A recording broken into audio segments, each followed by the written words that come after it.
शामली के चर्चित धर्मांतरण मामले में हर दिन नए खुलासे सामने आ रहे हैं। करोड़पति दवा कारोबारी देवराज मलिक के बेटे आयुष मलिक, जो अब खुद को मोहम्मद अली या रहमान कहते हैं, उन्होंने एक इंटरव्यू में कई ऐसे बयान दिए जिनसे पूरे मामले की दिशा बदलती दिखाई देने लगी है। सबसे पहले उस सवाल का जवाब जो सोशल मीडिया से लेकर स्थानीय लोगों तक हर कोई जानना चाहता है, आखिर आयुष इस वक्त रहता कहाँ है। मीडिया रिपोर्ट्स और पुलिस सूत्रों के मुताबिक आयुष फिलहाल अपने पिता देवराज मलिक के ही घर में रह रहा है।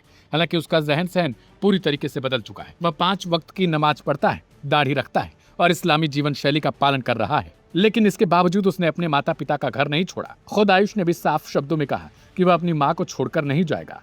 उसका कहना है कि माँ आज भी उसे बचपन के नाम लवकुश से ही बुलाती हैं और उसे इससे कोई परेशानी नहीं है। आयुष का कहना है कि परिवार उसका अपना है और वह अपने माता पिता से रिश्ता खत्म नहीं करना चाहता।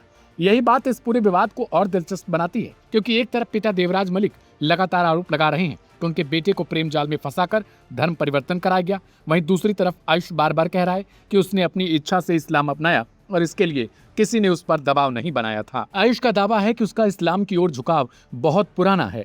वह कहता है कि स्कूल के दिनों से ही इस्लाम के बारे में पढ़ता और सीखता रहा। बाद में इस्लामिक विद्वानों के वीडियो देखने लगा और धीरे धीरे उसका रुझान और बढ़ गया। उसके मुताबिक उसने पहले इस्लाम स्वीकार किया और उसके बाद चांदनी से निकाह किया।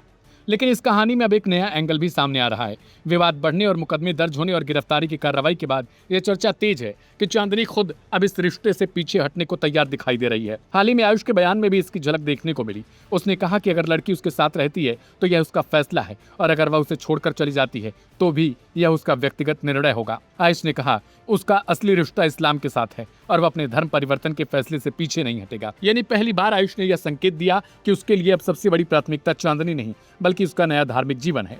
दूसरी तरफ पिता देवराज मलिक अब भी अपने आरोपों पर कायम हैं। उनका कहना है कि चांदनी और उसके परिवार ने उसके बेटे को प्रभावित किया। इसी आरोप के आधार पर पुलिस ने मामला दर्ज किया और चांदनी तथा उसके पिता को गिरफ्तार भी कर लिया गया, जबकि कई अन्य आरोपियों की तलाश अभी जारी है। लेकिन इन तमाम आरोपों और जवाबों के बीच एक तस्वीर साफ दिखाई देती है। आयुष ने अपना धर्म भले बदल लिया हो, लेकिन उसने अपना घर नहीं छोड़ा। वह अब भी अपने पिता के घर में रह रहा है और सार्वजनिक रूप से कहता है कि वह अपनी मां का साथ नहीं छोड़ेगा। अब देखना यह दिलचस्प हो जाता है कि कानूनी जांच किस नतीजे पर पहुंचती है। क्या पिता के आरोप सही साबित होंगे या फिर आयुष का दावा सही निकलेगा कि उसने मर्जी से अपने धर्म परिवर्तन को किया था। लेकिन फिलहाल सबसे बड़ा तथ्य यही है कि जिस युवक को लेकर पूरे देश में बहस चल रही है, वह अब भी अपने ही परिवार के बीच रह रहा है और दावा करता है कि उसका फैसला किसी दबाव का नहीं बल्कि उसकी अपनी सोच का नतीजा है। क्या कहते हैं आप इस वीडियो पर?